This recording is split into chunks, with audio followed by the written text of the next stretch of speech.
theoretical tool. But I want to start by finishing what I was talking about yesterday. So what we saw yesterday is that ground states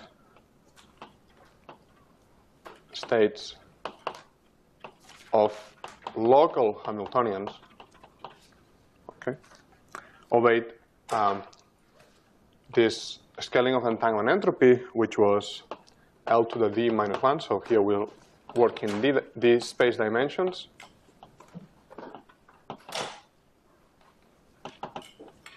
Okay, and we call this the area law.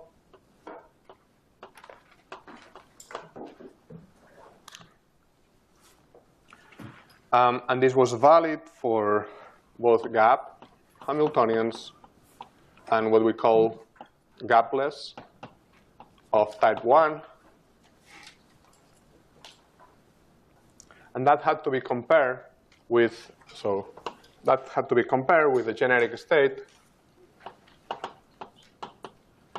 in the same Hilbert space where we had this L to the d, or volume law. And we also saw that there were, so this area law, there were small corrections sometimes, or a logarithmic correction to it sometimes. And this happened with, in the case, what we call gapless of type 2, which means that there is a d minus 1 dimensional Fermi surface, or more generally, a manifold of 0 modes. Okay, the dispersion relation vanished in a d minus 1 dimensional manifold. Okay, so we saw that yesterday, and then we started playing with toy models that were aiming at reproducing this type of behavior.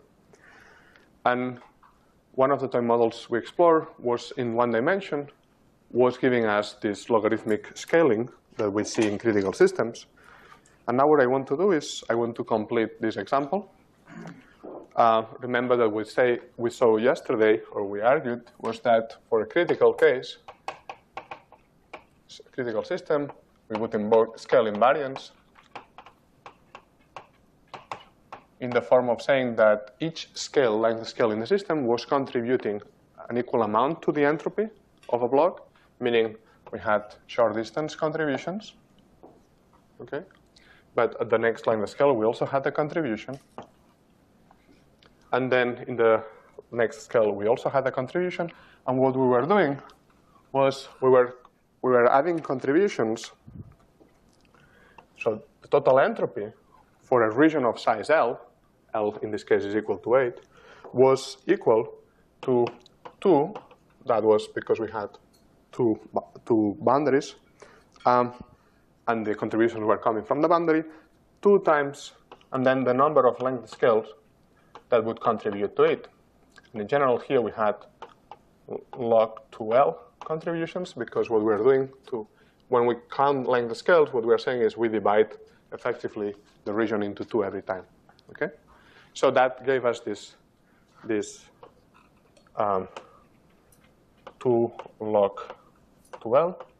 Okay, and that reproduces the scaling that we have been seeing for the entanglement entropy in critical 1D critical chains and systems of free fermions. Very good. So now what I want us to consider is what happens if, instead of being at criticality, if we have a finite correlation length. Okay, so critical scale invariance. Now let's get outside criticality, and so let's remove this and say, suppose that we have correlation length, a finite correlation length. And so in this time model, what we're going to say is if there is a finite correlation length, we will only have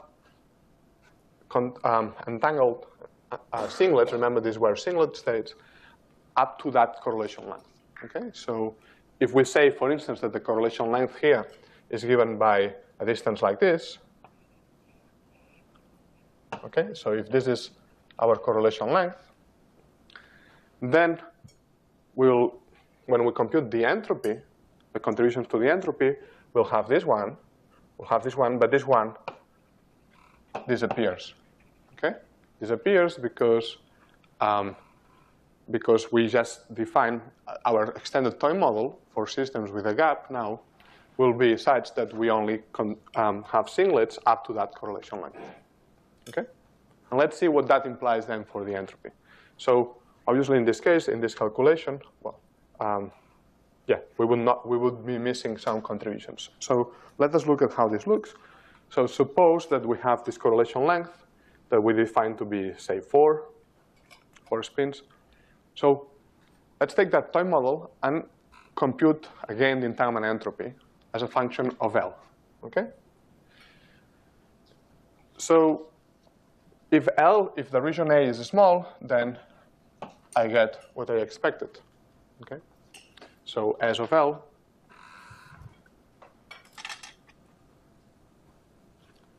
S of L equal to 2 is 2 times 1, as before. If now I compute a larger region, then I have nearest neighbors, the first contributions for short distances, but I also have the contribution from a block. Okay? So now I'm putting all the contributions in one drawing. I don't want to have to draw too much, right? So in this case, the entropy for when the region is of size 4, it's going to be 2 times, and then we get 2 contributions, okay, from 2 different scales.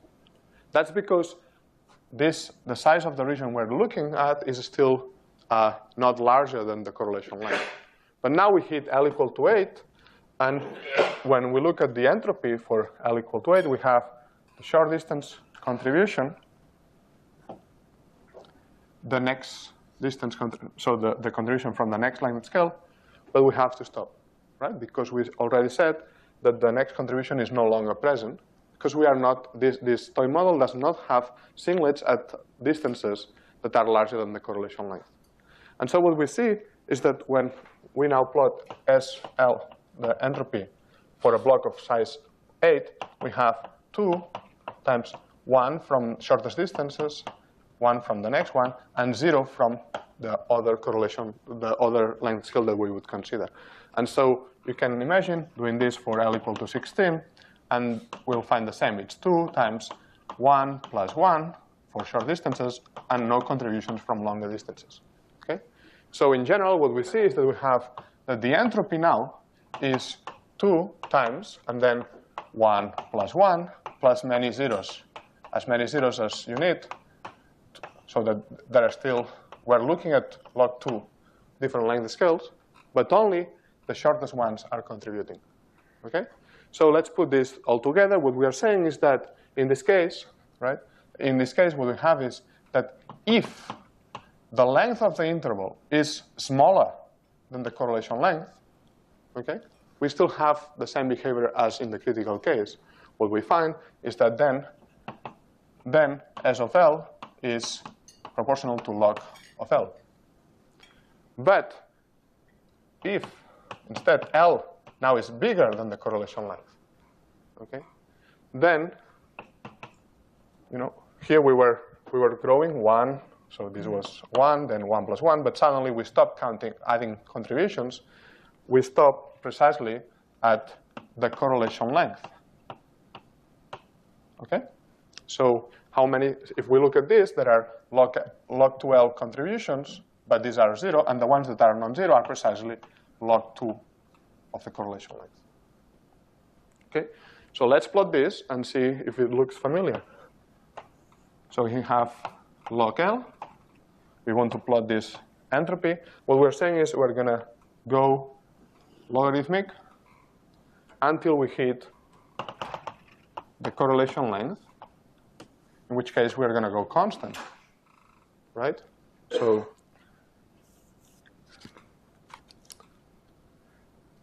in our toy model now, the entropy is doing this shape.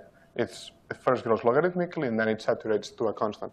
But that's if you have done yeah, if you did a tutorial yesterday, you probably saw this happening. Okay? So this toy model actually is getting lots of things right. Okay? Very good. So then I taught this a couple of years ago, and then there was a Psi student that wanted to see whether we can make from this toy model. This toy model is telling us something. It's telling us that the entanglement is accumulated near the boundary. Even at criticality, there are more contributions.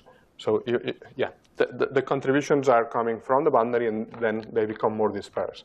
And so what he did was to look at whether we could go back to free fermions and actually quantify this, see that the entanglement entropy of a region size L was coming really from near the boundary. Okay?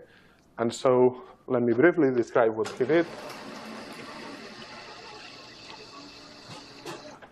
So this was Yang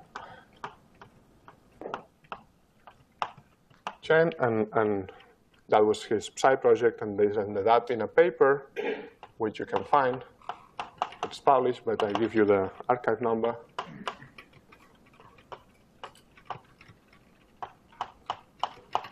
And what he did, we call it entanglement contour.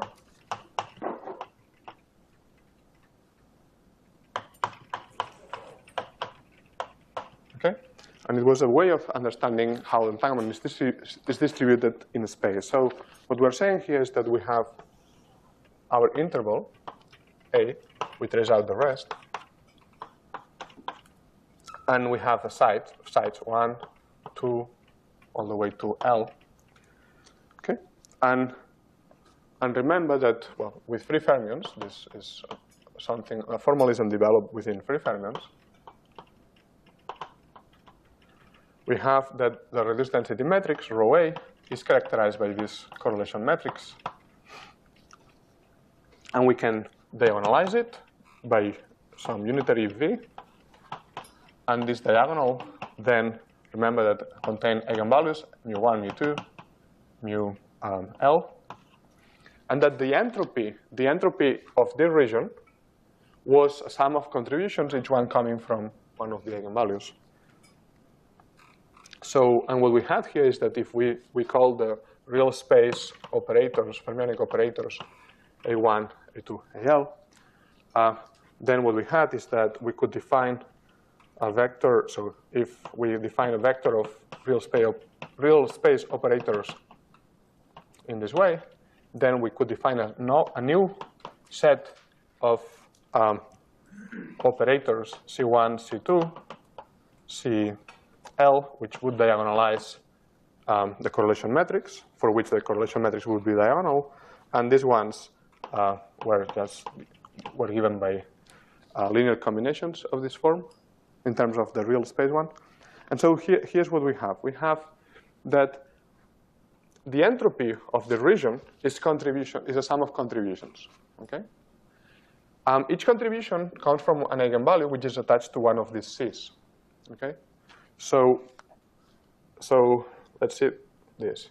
What we say is, on the one hand, the entropy, the total entropy of region A is equal to sum of contributions coming from these CI operators, okay? SI. And this SI is nothing but this function of mu I that we discussed, which is the entropy. It's the entropy of 1 plus mu I, or divided by 2, and 1 minus mu I divided by 2. So there is some expression for it. But the important thing is that each of these fermionic operators that diagonalize the reduced density matrix, each of them contributes makes its contribution to the entropy. Okay? We have this fact. And on the other hand, we also have that each of these operators that contribute to the entropy can be expressed in terms of a linear combination of the operators in real space. So what we're saying here is that take Ci, this operator, and we just said that it was defined in terms of the real space operators, in terms of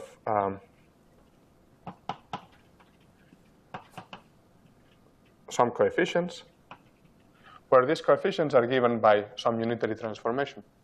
Okay? So what this means is that we can actually take this Ci, this mode Ci, and see how it looks in terms of the real space operators. Specifically, what I mean is that we have these coefficients, so we can define some probability that the operator I is related to operator, so the ones that diagonalize the density metrics are related to the real space ones. So this gives us, if we just take this coefficient V Im and we square it, we get the probability distribution. Remember, these are orthonormal vectors. So you square them, and they are normalized, so you get the probability distribution. And so what that means is that for each operator Ci, we get some profile in real space, okay? Site 1, site 2, site L. And so we look at where these operators live. So this operator can be expressed in real space operators, and the coefficients give us some profile. Okay? If we get a profile like this just by looking at these coefficients, what we're going to say is that this particular operator, okay, is localized near the boundary. This is the boundary. This is one boundary. This is the other boundary of the interval. Okay? So we get a real space profile for each of the operators that make contributions to the entanglement entropy. And now we have it, because what we're going to do is we're going to look at this profile for this operator. We're going to weight it by its contribution to the entropy. Okay? And then, so what we're going to do is we're going to break this entropy. So we put 1 and 2 together, and we define some contribution S of n, right, attached to a given site, to be given by the sum over all the Ci's, weighted by their weights, and the contribution that they make to the total entropy. Okay? So what I'm saying is that the guys who contribute to the entropy have a real space profile. So let's look at let's weight, let's create a quantity, an entropy here, such that that it has a real space profile itself, such that when we add over all the real space contributions, we get the entropy of A. Okay, by construction, this is the case. And now we can study, we can look at this S of m, okay? We can plot it. And what we can see is that actually this S of m, indeed, if we have an interval, this is site 1, site L. If this interval is non-critical, if we are in a non-critical system, in a gap system, then, so gap,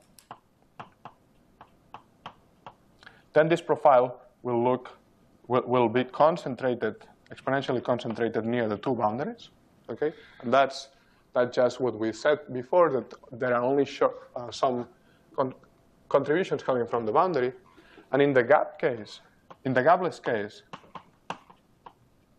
then what you can see when you plot, so this is S of n, right? What you see in the gapless case is that, again, there is concentration near the boundary, but going into the bulk, okay? So Sn, in this case, is saying the entanglement occurs, or it's concentrated, the entanglement to the interval is coming, again, mostly from near the boundary, but there are contributions throughout the whole interval, okay? And that's, again, consistent with the picture where we had contributions coming from all length scales. Okay, so that is, the logic here is that we made a toy model, and then it suggested some picture, and you can go back to the formalism. So this is not a toy model anymore. This is what happens with free fermions. You can actually characterize this. There was a question? In the gap diagram there, I imagine the exponential decay. There is an exponential decay, wouldn't it? So this actually, yeah, if you consider a very large system interval, what you see here is an exponential decay. And decay rate would be the same as the correlation. Away from the distance, away from the boundary. Yes, with the same correlation length that you expect. And here you see a power law decay. Away from the boundary. Yes. Okay. Good.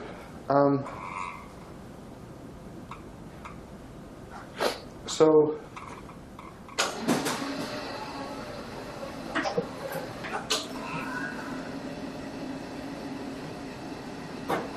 let's talk about what I wanted to talk today, 9.1. It's going to be entanglement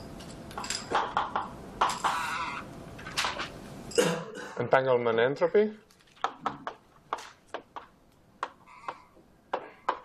EE, and universality. Okay, so there are a number of ways in which entanglement entropy is universal, and maybe the one that is more important is that what we've seen is this edge local, I wrote it in there, edge local in d dimensions leads or is attached to a ground state that fulfills the area law. And okay, so ground state. And the connection here is, if you want, it's an observation by many people in different contexts. So what the real connection is there, it's not clear, but we can give it as something that needs to be taken seriously. Yes? Do we have a proper definition of H local? Made of local pieces. Yeah, so what would then be a local piece? Like? So you would consider, right. So I would say conservatively that I'm comfortable with saying that it has, so in a lattice system, have a notion of locality, of neighborhood. I say some sides are closer to each other than others. And then I have that my Hamiltonian is sum of terms, and each term only involves a local neighborhood within the lattice. So basically it has to be K and right, so I would extend this then to say if there are longer terms that involve a finite number of sides, okay, but the sides are farther away, I want the amplitude there to decay, say, exponentially with the distance. Yes. But I don't want to go quantitative here. Yeah. Okay, so the first observation is that this is a very universal thing. Okay, it's a universal feature of ground states of local Hamiltonians, and I don't think it's an exaggeration to say that it hints at some fundamental truth of nature. Okay, and what I mean by this is the following, and we have not yet understood completely. We're only starting to understand. But in quantum mechanics, there are postulates, right? And they give you this vector space, right? You say the space of states form a vector space, Hilbert space. And then they tell you observables correspond to Hermitian operators, etc. There are postulates. And there is one postulate that is relevant to this discussion, which is that says that if you have a composite system,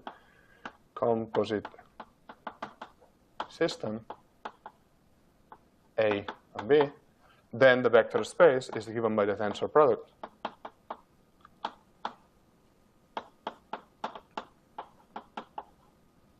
And I'm not objecting to this postulate, but this implies that when you have n spins, then you will end up dealing with a tensor product of n, say the Hilbert space of each of the spins. And I still don't object to that. But what I'm saying is that most of this Hilbert space is irrelevant, actually, to physics, okay, as you consider large n. So as we consider larger and larger systems, we have this huge Hilbert space, okay? It's huge. But most of it is both inaccessible and irrelevant to local physics. Because what we forgot to say is that there is a Hamiltonian that, we don't object to this one. Hermitian operators are describe our observables. But we have to add the notion of locality in this picture.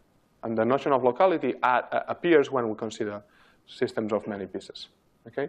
And this notion of locality, maybe we cannot postulate things, but we can observe that most of the Hilbert space that we've built, most of it, is not accessible. It's not.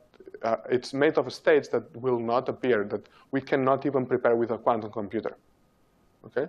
Quantum computer is supposed to prepare anything that we can prepare physically in quantum physics, but we won't be able to access. It's a computational problem. Okay? It's a complexity, the scaling. So you look at the Hilbert space, it's growing exponentially fast. If you look at a quantum circuit that will prepare any state that you want, okay, if it has a length, this quantum circuit, a depth that is polynomial only in n, it won't be able to reach all the states. There are too many states in here. Okay? So what I'm saying is take a very big quantum computer of the size of the universe. Take a lot of time. Equal to the edge of the universe. You cannot beat. This will give you it will allow you to explore the Hilbert space by some amount which does not grow exponentially in n. It will only grow linearly or polynomially in n. Okay? So this Hilbert space, maybe for n equal to 10, there is no need to go philosophical, but for large n, there is something there. It's too large. Yes. Are you saying that some of the quantum states are not accessible if we dynamically search swipe the quantum space with given Hamiltonian? I mean, if I just give a random coefficient, I mean, if I generate the string a random number and just assign the coefficient to the state, then I think there is no reason I cannot access to the quantum state. Yeah, I'm talking about physics. I'm talking about prepare a quantum system in an experiment, and let's agree that the best we can do is to produce a quantum circuit, or that the quantum circuit model is already encapsulates everything that we can do, right? And what I'm saying is put here, so it's a quantum circuit. This is n. Okay. Now take a lot of time, say polynomial in n, not exponential, because we will only be able, okay, so the statement is that if we explore all possible states that we can create by means of a quantum circuit like that, which is what a quantum computer could do efficiently, then you will not, you count how many parameters you have here, and you see that they are polynomial in n.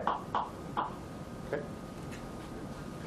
And there is no way that with polynomially n parameters you can produce exponentially many different states. Okay? You can tune all these parameters, and at most you reach a submanifold of a Hilbert space that has dimension polynomial in n. Okay? And what I'm saying is this is going crazy and allowing for a quantum computer, right? Which assumes control of individual quantum systems. What I'm saying is in condensed matter, for instance, you don't find that your ground state is the result of a complex fine-tuned quantum computation. It's more of how you throw in a local Hamiltonian and you look at how the degrees of freedom are organized through simple local Hamiltonian, and then you get, so a quantum circuit could violate this area law, but if you don't consider quantum circuit, but just ground states as found in nature, then you realize that there is even more constraints, that these ground states fulfill this area law. Is the generate interaction in natural system? Sorry? I mean, is the generate interactions and all the correlation in natural system in our universe can be always described by the quantum circuit? Yes, but this can describe much more. Yes. So the quantum circuit, you can obtain it by just discretizing the time evolution, the Schrodinger equation. There is a unitary evolution. Now you make small steps in this evolution, and you can replace it. You can see that you can replace it with small gates, sequence of gates. Okay, so this was the kind of philosophical thing. But in addition, when it comes to universality, to be more concrete, we also see that the entanglement entropy provides access in concrete systems, provides access to information about universality classes.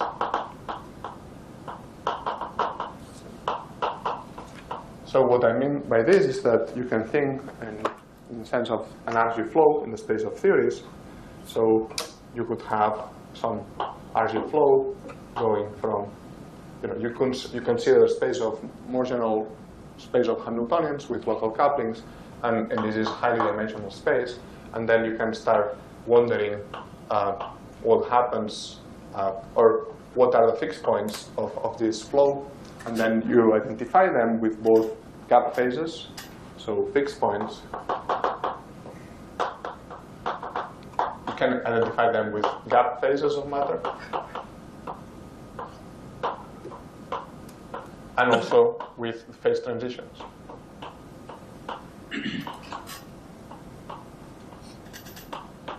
Right? The unstable fixed points, the ones that there are directions away from them, correspond to phase transitions, and the ones that are completely stable correspond to gap phases of matter. What I'm saying is that each fixed point then contains all the universal features of that phase or of that phase transition, and entanglement provides us information about precisely this, about what universality class we have. And so, for instance, for gap systems, I will be talking about topological quantum field theories. And for phase transitions, we could be talking about conformal field theories. Okay, so it turns out that we can learn, extract information about such theories, which contain the universal information of the phase or phase transition, by just looking at entanglement. So let's look into that.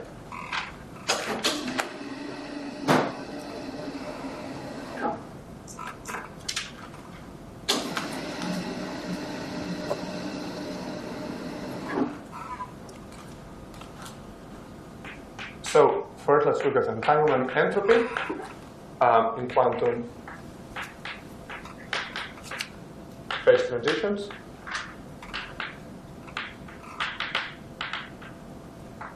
Like conformal field theories, and we already discussed this in previous weeks, last week and this week.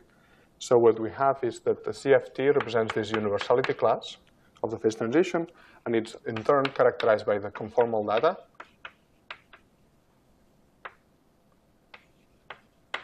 And just to remind you, in 1+1, this was a central charge. There was this primary field with the scaling dimensions and conformal spins. Okay, these are things that we've seen these days. Okay, so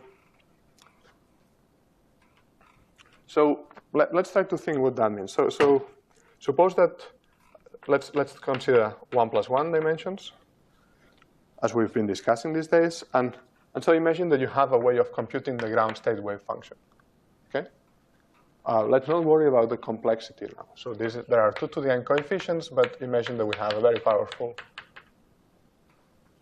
computer, and we can do that. Now, here it is, 2 to the n coefficients, complex amplitudes.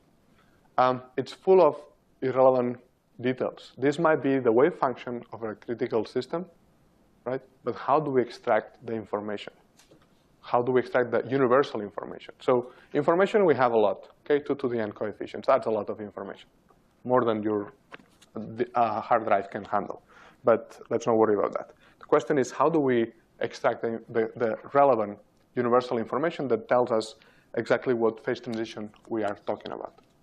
So it turns out that, well, if we knew, say, the symmetries of the theory, we could look at order parameters. We could try to understand the expectation value of the order parameter. We could do many things.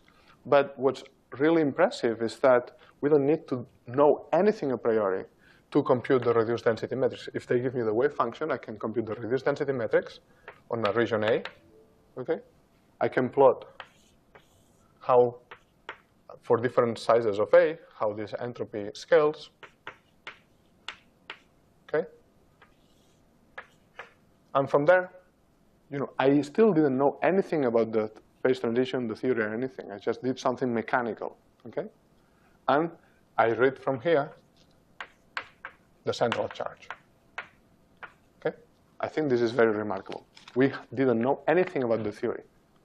Okay, and without any previous knowledge, we can already extract universal information, a piece of universal information.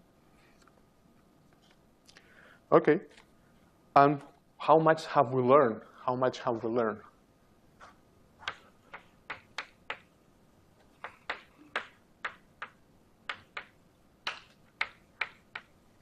So we haven't learned everything about the CFT.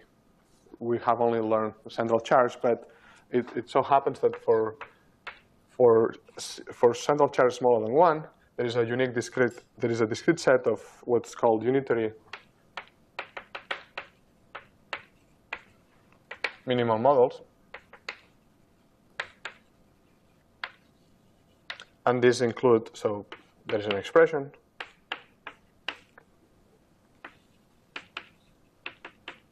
for m equal to 3, 4, etc. And then for m equal to 3, we have c equal to 1/2, and this is one of the guys we've been playing around. It's the Ising CFT. It's the Ising model. For c equal to, the next one is 7/10, and this is the tricritical.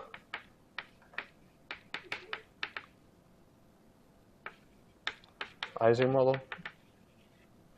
For the next one is C 4/5, and it's the pods, three-state pods model, and so on. Okay, C equal to 6/7. It's tricritical. Pods, and so on. So what I'm saying here is that if you just there is for central charge smaller than 1, there is only a discrete series of unitary. If we are interested in unitary models, which are the ones that make physical sense for us, what we find is that there is a discrete series. Okay, if you compute the central charge, you know what theory you have. Okay, so you completely, in this particular case, you completely characterize the CFT. So you learn everything about the phase transition after just computing entanglement entropy. That's extreme. I mean, that's for C smaller than 1 for these models. For C, for central charge, then we have already continuous. There are infinitely many. There is a continuous family of CFTs. So continuous family of CFTs. So we haven't learned everything. If you compute the central charge and you get it a 1, you still don't know what phase transition you are talking about. Okay, you know that it's within a set of infinitely many possible CFTs. You've learned something, but it's only partial information. Is the central charge and the universality class always have one-to-one correspondence? The answer is no. That's what I'm saying. A universality class is characterized by a CFT. That's a one-to-one correspondence. Okay? And in these examples, the central charge completely characterizes the CFT or universality class. Okay? But for C equal to 1, there are many CFTs or universality classes compatible with C equal to 1. Okay? So the entanglement entropy generically will only give us partial information about the universality class. It's good, but it's not complete. Okay, so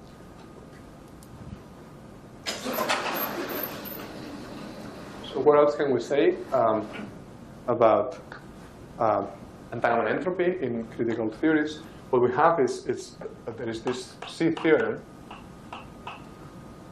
and that's some Logikov, who visited recently, actually. This is from 1986. It says that there exists, this theorem says that there exists some function C, which is positive, that if we have an RG flow, so again, this is the space of theories, we can identify fixed points. Say there is a CFT1 here, and CFT2, and then some trivial phase. So this would be central charge C1, central charge C2, and then in the trivial in a gap phase we have, so maybe I'm going to call it gap phase, the central charge is equal to 0. And so what we have is, in the RG flow, maybe this theory, if we perturb it in a very particular way, it can flow from a CFT to another one. This CFT, if we perturb it away, will probably flow to the gap theory. And then this one, if we perturb it in a random way, it may just flow directly to the gap phase, or maybe it gets very close to the other fixed point, but then eventually it flows to the gap phase. Okay, so this is a typical situation. And this theorem says that there exists a quantity that depends, C is a quantity that depends on the couplings. Remember, this is the space of couplings, Q1, Q2 of our Hamiltonian that defines the theory. So there is a function of the couplings such that C, so that decreases monotonically, decreases under RG flow. This is one thing, and C of G alpha is constant at RG fixed points. And there, remember, fixed point we have CFTs, and there C is equal, so C at a fixed point is equal to the central charge.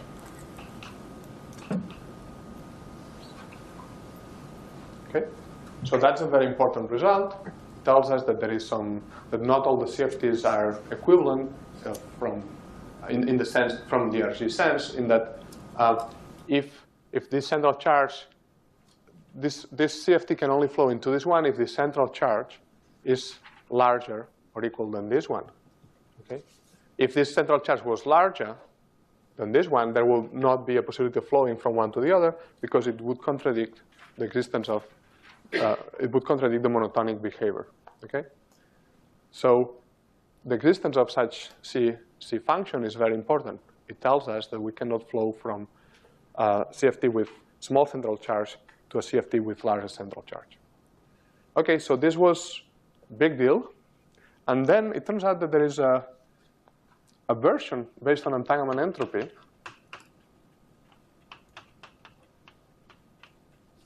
Okay, and this is Cassini and Huerta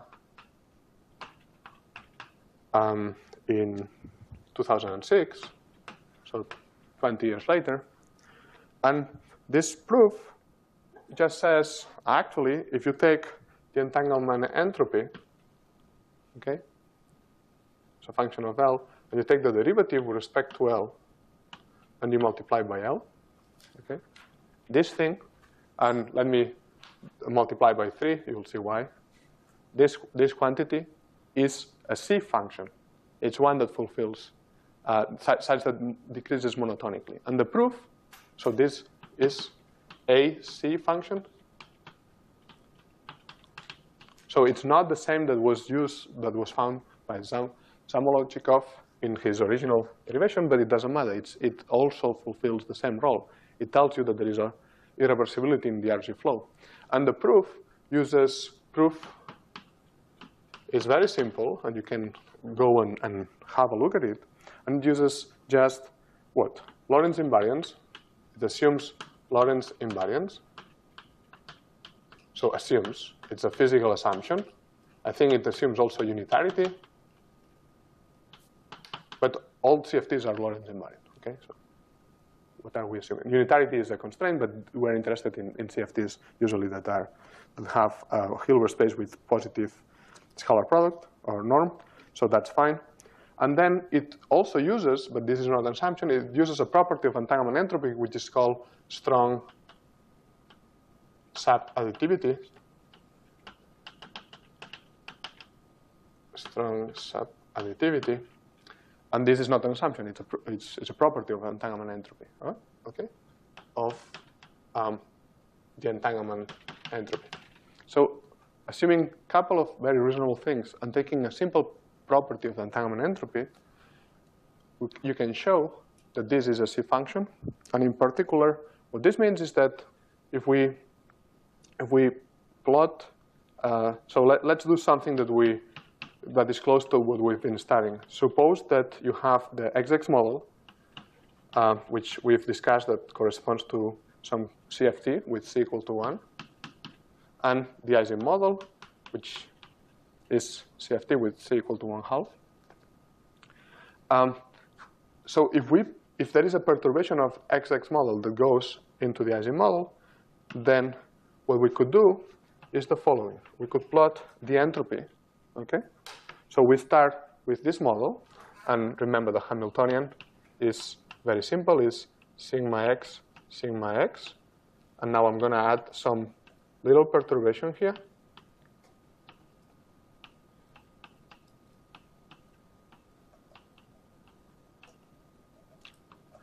Some magnetic field, which will depend on gamma. But this is a model that you can map it to 3 fermions, all of it.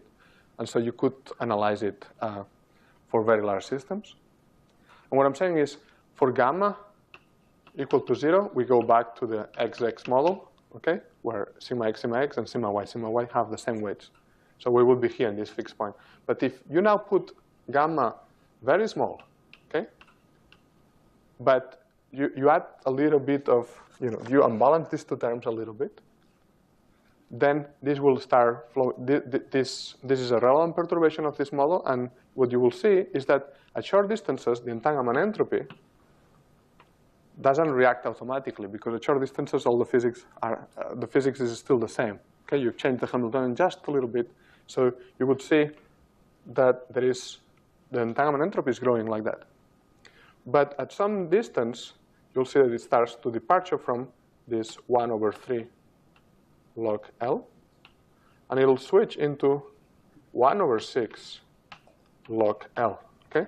And then it'll stay constant. So what we're saying is, when we were very close to here, we still saw the behavior that you expect from this CFT, the initial CFT. But as you consider larger and larger regions, you'll see this other behavior, which is consistent with this is Ising,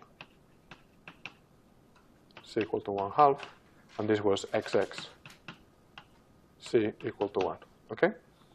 So what this version of the C theorem says, or this particular C function says, is that the behavior will, in relativistic, at least in Lorentz invariant theories, will be that the log of the entropy will always, the slope of it will never increase. The slope can only go down, okay? Stay constant at a fixed point or go down. And if you look at this quantity and you plug, so let's analyze that quantity when S of L is central charge over 3 log L, you see that indeed, let's take 3L times the derivative of this, which is C over 3, 1/L, okay? And you see that indeed, at the CFT, this quantity will be the central charge, okay? And it's a very, very simple quantity. So entanglement entropy is useful also here. Does this C theorem hold in general dimensions? No, very good. So it's there are generalizations, and actually, people in the house, Rob Myers, for instance, has actively contributed to these generalizations in 2+1, for instance. So let me briefly also talk then about higher dimensions. So in D equal to 2+1, what we have is that the area law says that this should scale as, I'm doing this just for field theories or for lattices. There is a non-universal part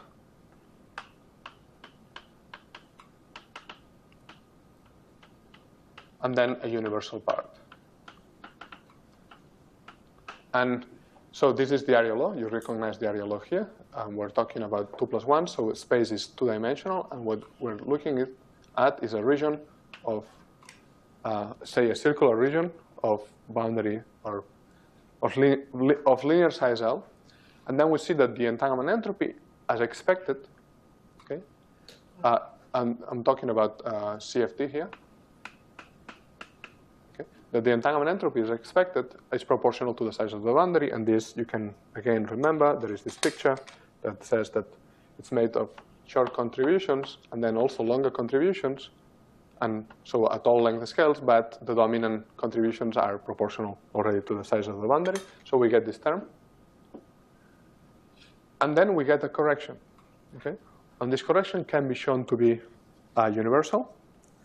And actually, that's something that precisely Rob Myers and collaborators contributed substantially in the last few years to establish. And again, there is some F theorem, which is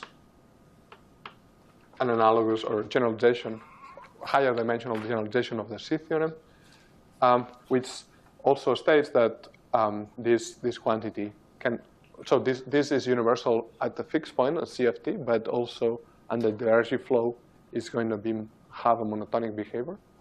Okay, and so again, you can establish that if a flow is to be possible between one CFT and another one, then this quantity should be smaller in the final CFT. Okay, very good.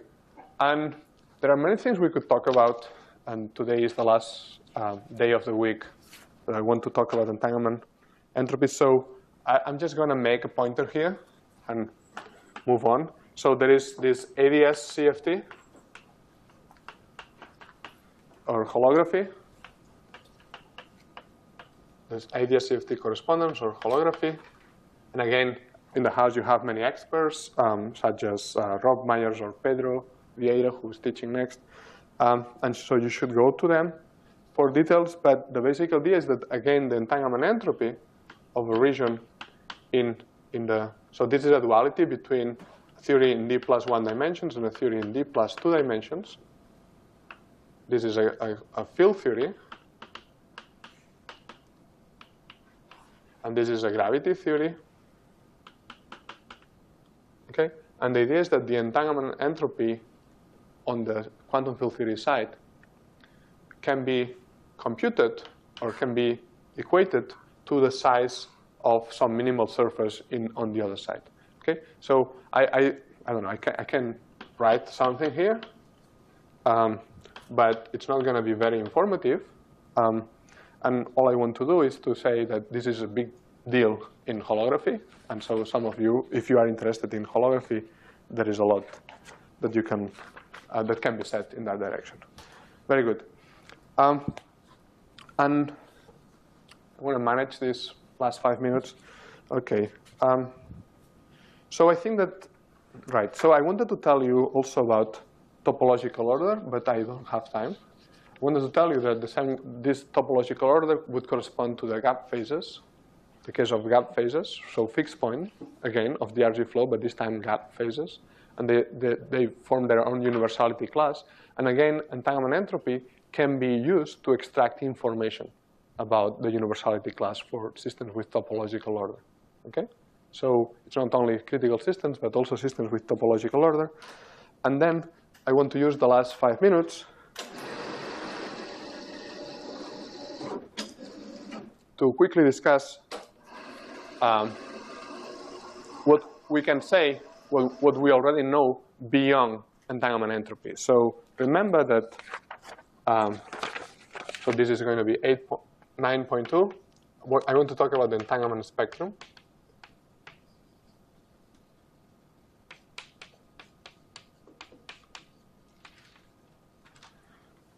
And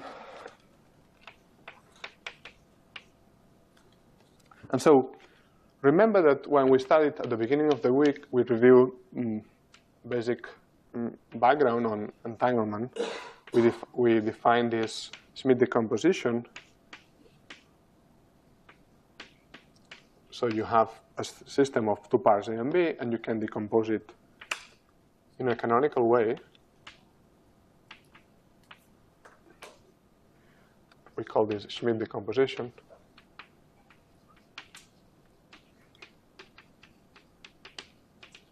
And since then, we said, oh, actually, these P alphas, these Schmidt coefficients, we said are a complete characterization of the entanglement of this bipartition. But so this was the complete characterization. But since then, we forgot about that, and we just took a very convenient and useful function of these coefficients.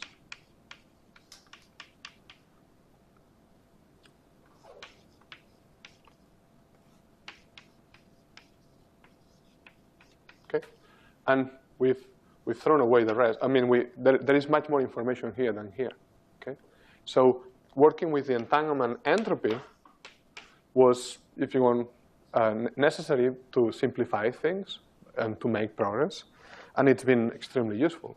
So we've seen that, for instance, we just saw that you can use just entanglement entropy to extract central charge, and if we had done this topological order, there is a topological quantum field theory attached to it, and there is this total quantum dimension, which is another quantity that can also be computed from entanglement entropy. Okay, so this was really good. We're happy. But can we go beyond that? Can we take a step back and say, hey, there is more information here? Okay, and so actually, yes, this can be done. It has been done, and it has been shown to be also useful and to provide more information than just entanglement entropy. And so what we're going to do now is we're going to define entanglement Hamiltonian. So we have rho A, okay, and this is the density matrix for region A, and we can just decide. This is going to be our definition. We're going to look at this as if it was, we will regard the density matrix as the exponential of some Hermitian operator, and this we're going to call entanglement Hamiltonian.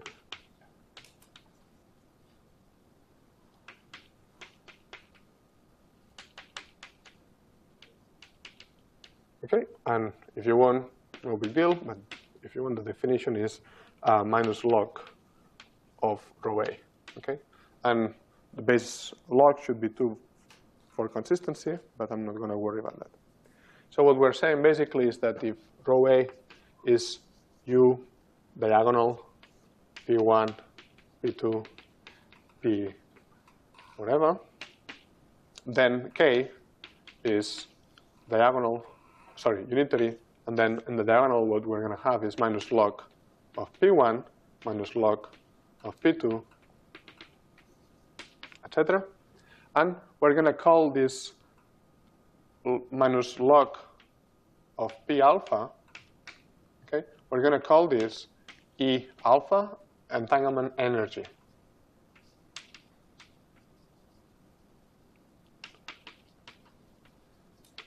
Okay? And so far, these are definitions. And what's very spectacular is that these entanglement energies, the spectrum of the entanglement Hamiltonian, actually, in several situations, reveal a lot about the physics of the phase or the critical point. And in particular, since we've been able to see, CFTs, remember that for C, so let's go to CFT in 1 plus 1. We have this central charge equal to 1. We said there are infinitely many. There is a continuous family of CFTs with the central charge equal to 1. Well, it turns out that if you look now, you take the wave function.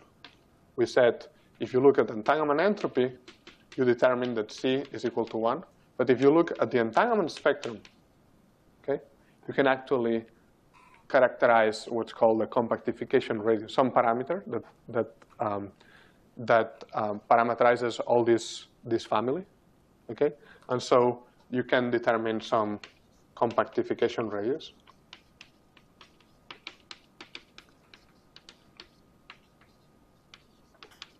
And know which CFT you have, okay? So it was good that we, to make progress, we just focused on one quantity, but actually don't throw away the rest of the information because the full entanglement Hamiltonian has a lot of information in it. Okay, so I think I'm going to have to cut it here. This week, what we've seen is this bipartite entanglement. We've talked about entropies, entanglement entropies, and Schmidt, more generally, all the Schmidt coefficients that now we just suddenly realize, oh, okay, that is useful information if you take the log of it. This spectrum of energies informs you of what CFT you have. And so the big picture here is that we can use entanglement as a diagnose.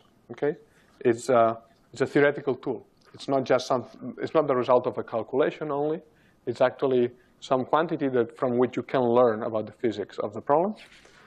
And this all started with this area law, and then just by analyzing carefully the area law, we see that sometimes there are corrections, and these corrections, or there are coefficients in front, which are universal. Maybe the leading term, maybe there is some correction which is universal, as we saw in higher dimensions up there, somewhere. Yeah. Okay, but next week we'll go back to looking at this area law from another perspective, which is, can we exploit the fact that these ground states are not very entangled? Okay? Can we exploit it computationally? Can we devise some strategies, computational strategies, to actually efficiently simulate these ground states?